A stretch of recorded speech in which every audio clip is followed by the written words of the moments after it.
agus tá sé 6 bunathe gorúnda mar machara Fiji.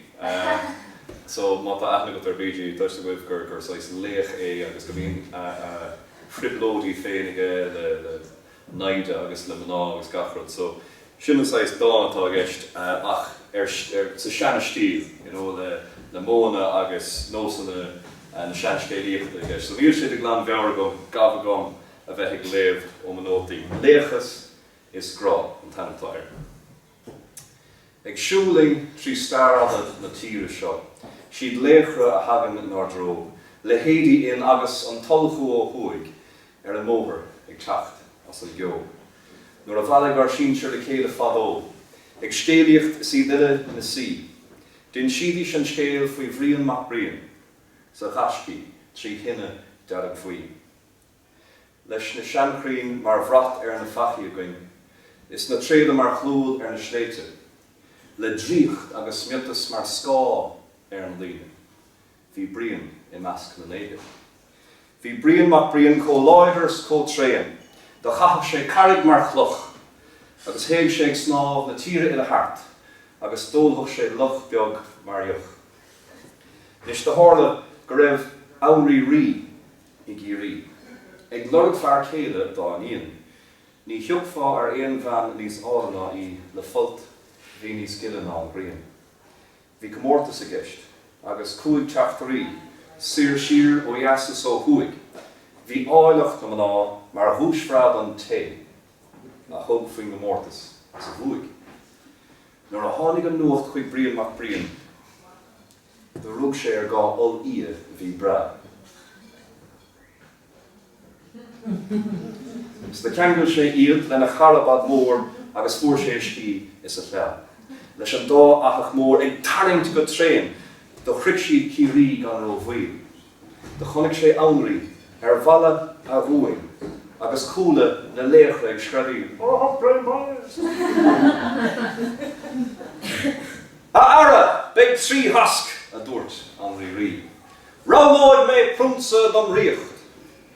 Pósig an bótóir dir an nacht, téigi an ish san amíocht.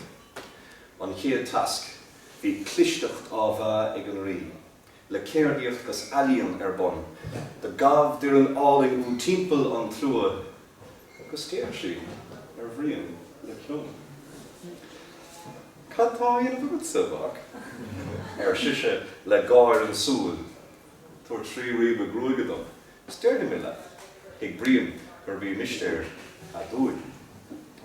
Ó chuireann de fuair sé trí riomh a grúige, is de bhasciad le híreann an chréig, le buí casúr rinne clíomh úntach dóibh, gan sáú inniu nó né. An sin héad saidúr ar art mhórig man lé. Is bhalig na léachra ag an dún, ráníocht na fér a bhí le fannacht, agus duine an dráméile go ciún. An dara task. Comas na léachra le tós, is bhí diran an bhór ar I líocht. De chum gachlad fáca dá an gráde an sin ag fíorsteach síocht agus gom leis bíal, boltaí is síocht. De tháinig ahar sin fadíochta sa dám, gus bhí brian le dul chun deireadh, nuair a bhláthigh na bríomhre ar a bhoth is ag labhairt, níor a fáca ar éon chrí éon bheirg. Seo mar a bhí sé. Tá rós in a dearg, tá nó nídí go bra, ba bhhailm tú a há go daon le mo le. Don tríú task, nis níor a fách ach bart, ámaríonn sa sean náid finán. Da haring finán bhfuil a fíochfra ar bhríon an slíomhín an deall údramáin, cas bríon chuige gus léim sin ó séir, da chas sé finán chun talún, da chas sé clíomh bra go háir tharling sé, rinneach scris, plés go ceann an bhastóin. An tríú hask hart, bhí an bó ag brian. Is bhí mac an sin ag anraí rí.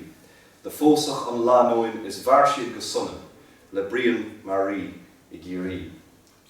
Ó hinne le fóstág ar gá, lena lehéid de léchas is grá.